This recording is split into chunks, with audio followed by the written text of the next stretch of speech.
Hi, Tony DeWitt here, Missouri appellate attorney and a guy who likes to make the law make sense on YouTube. Jails are not nice places. In fact, they are really pretty awful places. When I was a clerk with the Missouri Supreme Court, one of the things they had us do, because we did receive a lot of habeas corpus petitions from the different prisons, they had us tour the Missouri State Prison. Now, this was the old state prison that they have now closed, but even the new prison is pretty awful. But at the time, the thing that really impressed me was it was nothing but gray inside. They wore gray uniforms, the walls were painted gray, the ceilings were painted gray, the little trays they ate off of in the mess hall, they were all gray. It was about as depressing as anything you could see, and it's dim. It's really dim in there. And so to me, it looked like, a little bit of hell on earth there. So prisons and jails are just not nice places. For one thing, you're in there with a bunch of people who would cheerfully slit your throat if they thought that it would advance their release from detention any sooner, which is why when you have someone who is put in general population, all of the snitches sort of gather around, and that's what's going to happen with Donna Adelson if they put her in general population.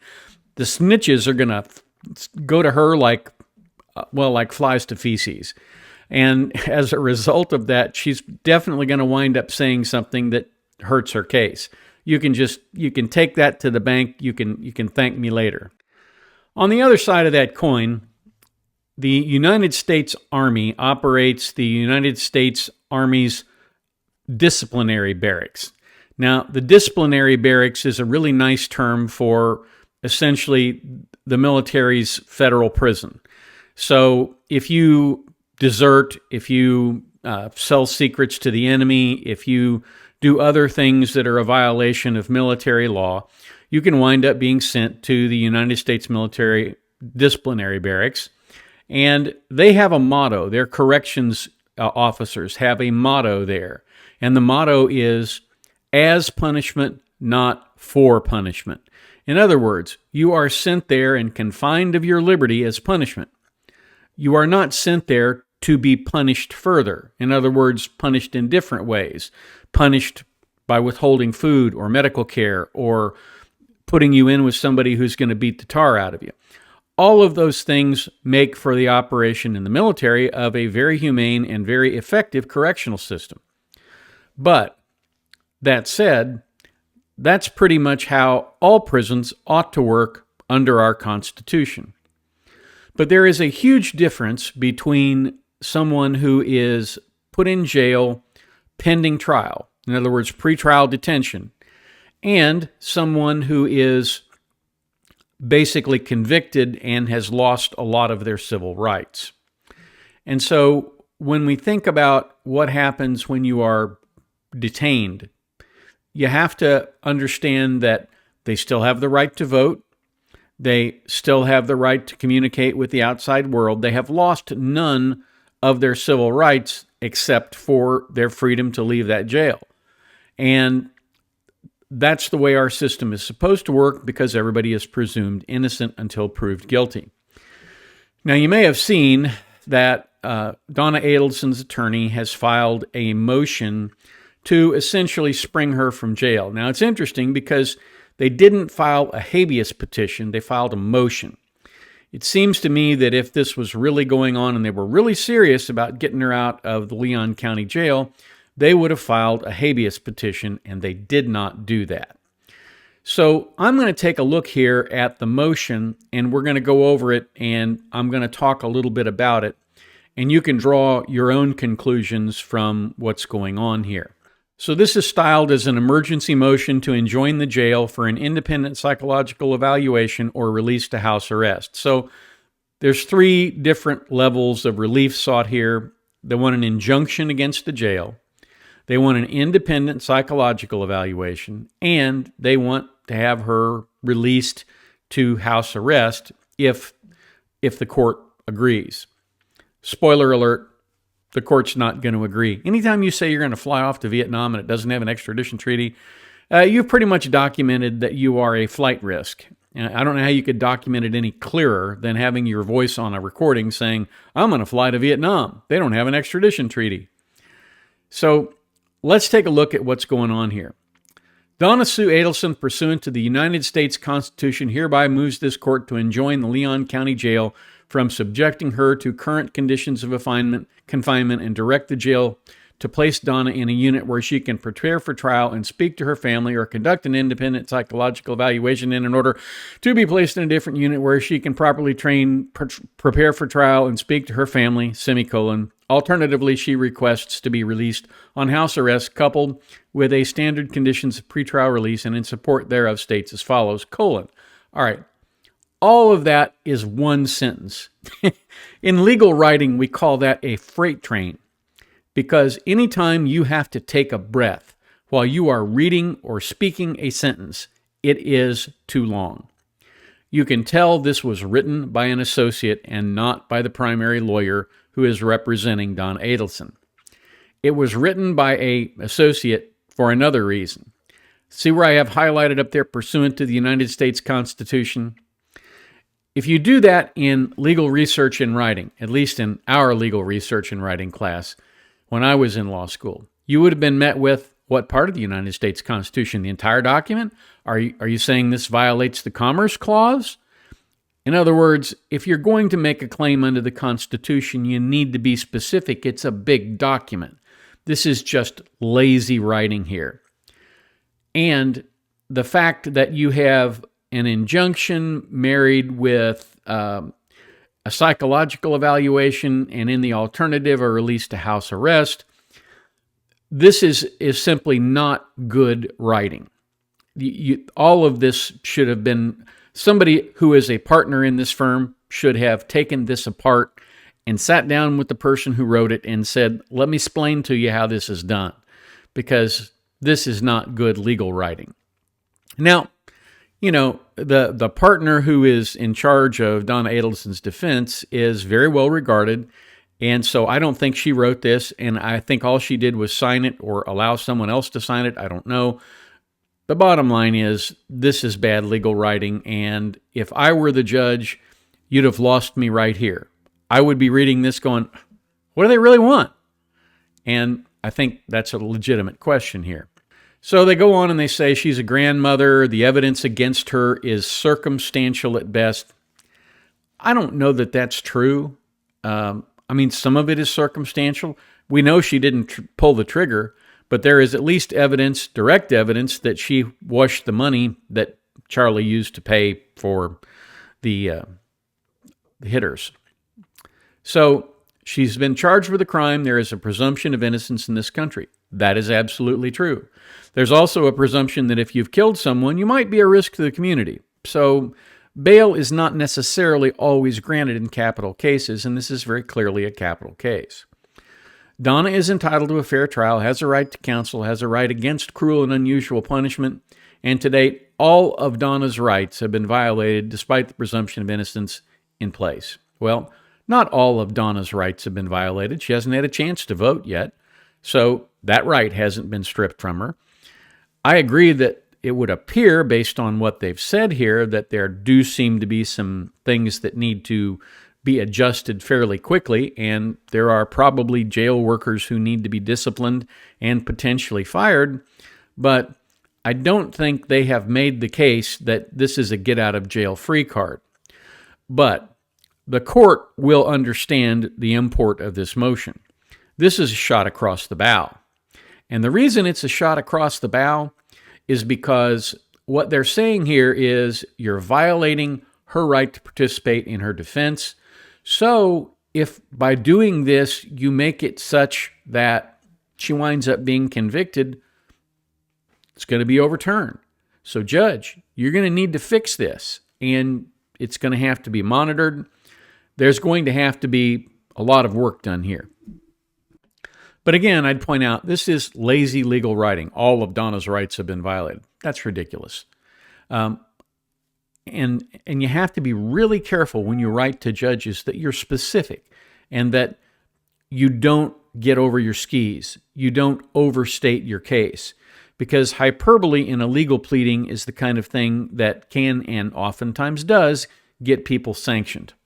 So they start out with what happened when she was transferred. Well, first of all, when she was sent to Miami County-Dade, and Miami County determined that she essentially had, a problem. She might have had a problem with her psychological outlook at the beginning, but she could be released into the general population, and that's what they did. They released her into the general population. Okay, good for TGK Miami, which is the jail down there.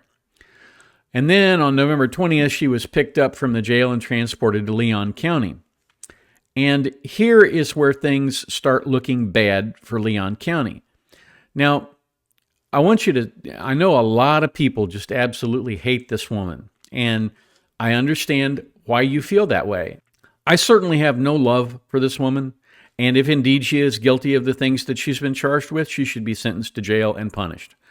But you have to be careful here about how you treat someone, because it all goes into what will happen right before trial, which will be a motion for a change of venue. They will file a motion for change of venue here.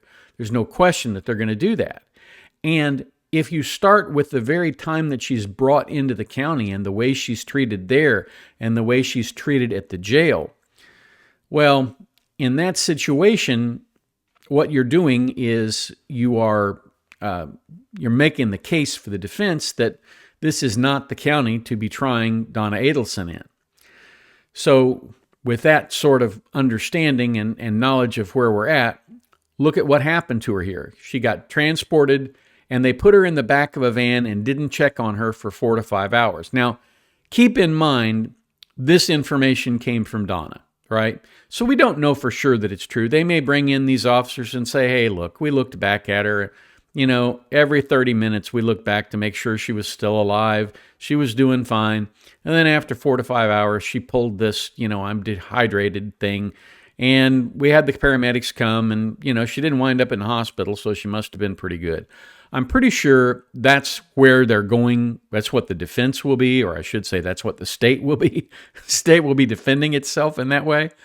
But again, all of this comes from Donna, so you gotta take it with a grain of salt, and certainly the judge knows that. Upon arrival at the Leon County Jail, officials put her in the infirmary under direct observation. So when you have a potential for self-harm, and she had made statements to her son about self-harm, then you have this need to keep them under direct observation so that they don't Jeffrey Epstein themselves. Not that I believe Jeffrey Epstein himself, but that's another question. She was then placed in a small solitary unit with a toilet, a sink, a mattress on the floor, and a dirty blanket. I am absolutely surprised that they didn't import a bed and the appropriate bedding from the Ritz-Carlton for her. But sometimes when you go to jail, you do have to put up with things that wouldn't even make it at a Motel 6. So again, all of this information is coming from Donna, so you got to take it with a little bit of a grain of salt. She has requested a book or Bible, but has not been given anything, has been forced to eat food with her hands. What? No flatware? No crystal? Call Amnesty International. This is a crime. It does sort of make you wonder what they were thinking when they wrote this. She's been forced to eat food with her hands. What else do you eat food with? I eat food with my hands every day. I mean, it's sort of necessary to get it up to my mouth, The day after arriving at the Leon County Jail, one of the jail's mental health officials, now notice how they say that, mental health officials. They don't say nurse, so we don't know who this is, began questioning Donna about medication she was taking before she was arrested. Donna felt uncomfortable during this interaction because she could not see the official's face. That means she was talking to her from beyond a door, and wanted to verify that they were in fact a healthcare professional, but they wouldn't say that. So when Donna made her concerns known, again, this is coming from Donna, the official told Donna that Donna was a fancy white lady who murdered her son and now thinks she has rights. The official joked with the other guards about this outside of Donna's door. The official then said Donna will learn that fancy white lady murderers have no rights here, and told Donna, "Do you see where you are and do you see where I am? I'm out here because I'm not a murderer." "Well, it may be, lady, but you're still in jail." Anyway, again, all of this stuff is coming from Donna, so you got to take it with a grain of salt. But if indeed that's what happened, then somebody needs to be disciplined, because first of all, they got the facts wrong. She didn't kill her son. She killed somebody else. She was participating in killing somebody else's son. But she hadn't been convicted of anything yet. So you can't say she killed anybody or that she helped kill anybody. That's just the allegation. And until those allegations are proved, they are not facts. Now, there will be facts introduced at trial that will probably establish this, but until such time as she's convicted, she's not convicted. Since that interaction, some jail staff have treated Donna with cruelty, denied her blood pressure medication, prevented from showering for days at a time. Now, I got to admit that's pretty bad. You know, you do need to wash the jail funk off of you from time to time. She's only been permitted to call her husband once, and that was only for 5 minutes, and that only occurred because the state intervened. Okay, so the state's not at issue here, right? Georgia Kappelman's not doing anything that would, in any way cause this to happen. She didn't go in there and say, treat this lady badly. At one point, a psychiatrist working at the jail told Donna she does not belong in the solitary unit, and another jail official also told Donna the same thing. Again, coming from Donna. Got to be careful to believe all of that. As a result of these cruel and inhumane conditions. Okay. You want to talk about cruel and inhumane conditions? Look at what our prisoners of war in World War II dealt with in Japan. That's cruel and inhumane. This is at the most, probably majorly annoying, but I don't really believe that Donna is suffering all that much. Donna has become weaker and weaker every day because she does not have phone access. It has been impossible for her to contact counsel or take part in her defense. I'm sure they didn't intend it this way, but the way it reads is she's becoming weaker and weaker because she doesn't have phone access. Again, whoever wrote this wrote it badly, and whoever signed it didn't read it. Because if they had, they might have done some adjusting with some of this language. Now, you have to take it from me because I'm an appellate expert. I do a lot of this kind of stuff. This is pretty much all I do is reading, research, and writing, and I do this stuff because I love to do it. One of the things you absolutely have to do when you write a motion is make clear what you want and make clear what happened.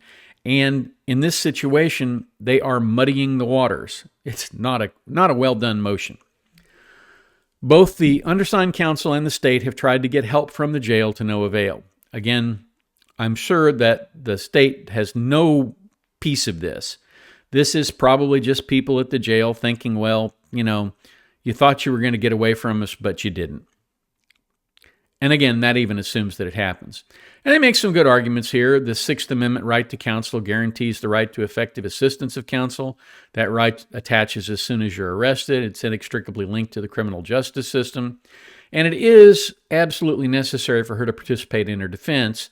And that means she's going to need to sit down with her lawyers at a table and go through all of this evidence, all of these phone call transcripts, all of the discovery in the case. She's going to need to look at it and tell her lawyers, what she thinks. The lawyers are going to need to sit down with her and advise her as to what she needs to do to, either escape a guilty verdict, or in some cases, perhaps mitigate her punishment by perhaps turning state's evidence against someone else. I don't know where that's all going to shake out, but I do know that she needs to have access to her lawyers. It is wrong to deny her access to her lawyers. You can't do that. And indeed, if somebody is denying access to your lawyers, then what you do is you file a writ of habeas corpus. You go to the county court and you file a writ of habeas corpus and you say, this is unconstitutional. It's in violation of her Sixth Amendment right to counsel, and we demand that they be enjoined from this behavior. Unfortunately, that's not the route they've taken, and I think this is probably somebody said, well, let's just file a motion. Let's see what we can do with a motion. And I'm sorry, I believe in using the right tool for the right job. So they talk about the status of pretrial confinement. It's regulatory, not punitive. One of the things that I had the sort of the honor to do is represent some of the people who were hurt by Robert Courtney, the pharmacist in Kansas City. And when we went to take his deposition, which was kind of a bust because he took the Fifth Amendment on everything, when we went to take his deposition, he was held in a separate part of the federal pretrial detention facility, in large measure because he hadn't been convicted of anything. He still had access to books, and he had access to his attorneys, and there was just all kind. They didn't treat him badly there. And of course, federal prisons are run, and federal detention facilities are run by federal employees who fully understand the federal law here. But they're right in that detention without trial is not the norm. You usually get people out on bail, except for the most serious offenses, and this is the most serious offense here.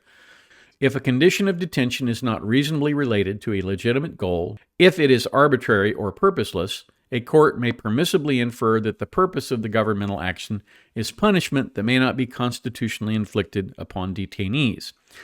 Well, here again, you have a problem of them demonstrating that it's not reasonably related to a legitimate goal. And here, the legitimate goal is to keep her from getting on a boat and flying off to Vietnam and going somewhere else where she can't be extradited. She's made a statement to the effect that that was her plan, and the state does have a legitimate goal in keeping her there for trial.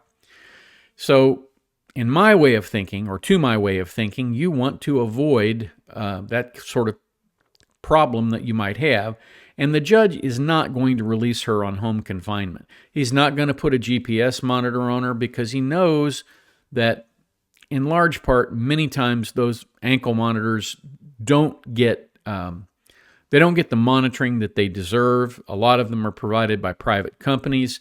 And there isn't somebody sitting in front of a computer 24/7 doing this, looking at the monitor screens to make sure that everybody is, on their detention.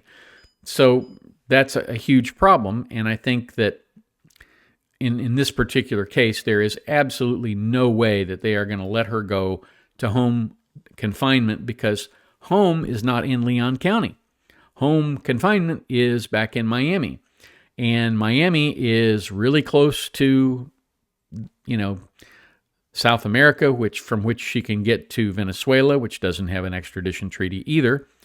And none of those things are good things. None of them. So I don't see the court letting her go on home detention. I don't see the court granting bail here. But I do think that there might be some injunctive relief. Now, what they ask for in terms of relief is to enjoin the Leon County Jail from subjecting her to current conditions of confinement and direct her to put her in a unit where she can speak to her family. They basically just cut and pasted from the other part of their pleading here. That is not how you do requested relief in a motion. You bullet point it out, or you subparagraph it out, because each of these things is a different request. And an injunction has to be reasonably specific.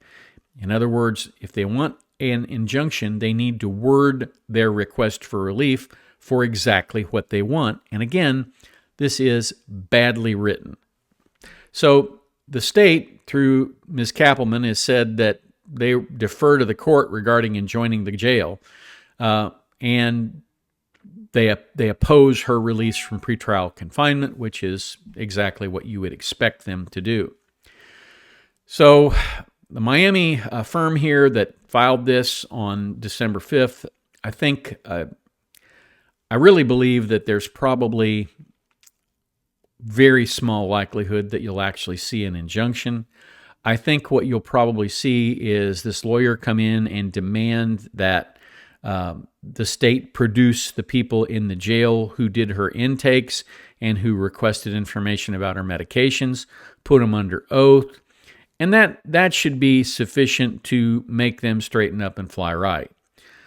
But the idea that the court is going to issue an injunction against the jail is, again, I think just a bridge too far, especially in this case. I think it's a bridge too far. But we'll see what happens. It'll be interesting to watch how this all unfolds. I still can't believe that they, wanted her to have, plates and knives and other things in the jail. Even forks. You can use a fork as a deadly weapon. Usually what they do if they have to have points on them, they give them a spork. And the worst you could do with a spork is give somebody a deep scratch. So that's what I have for you today. If you have any questions, please feel free to leave them in the comments down below, or you can email me. Thanks again for watching. Yesterday, I had a funny thing happen. The school where our grandchildren go was doing a toy drive. And to me, anytime you're doing a toy drive around Christmas, it's Toys for Tots. Well, it turns out that one of the stores that I went to, Ollie's, is doing Toys for Tots. And by virtue of doing Toys for Tots, they had a bin there where you could go in, you could buy a toy, and they would put it in their bin and hand it to Toys for Tots. I didn't know that. So I went in and I'm buying these toys to take to my grandson's thing. And the next thing that happens, I say, this is for Toys for Tots. Oh, it is. And the lady strikes through the price on it. I thought, well, that was pretty nice. And then she picks it up and throws it in a bin and says, thank you very much. She didn't charge me sales tax on it. I was too embarrassed to say anything. So I went out, and a couple hours later, I went back and bought the stuff for my grandson's thing at school. Sometimes funny things just happen. And if you're giving and you're giving around Christmas time, you make a mistake like that, you do the right thing. You don't take it back from Toys for Tots, because I love that organization. You just go and you buy another toy. So that's what I have for you. Again, thanks so much, and catch me down here at the beach tomorrow.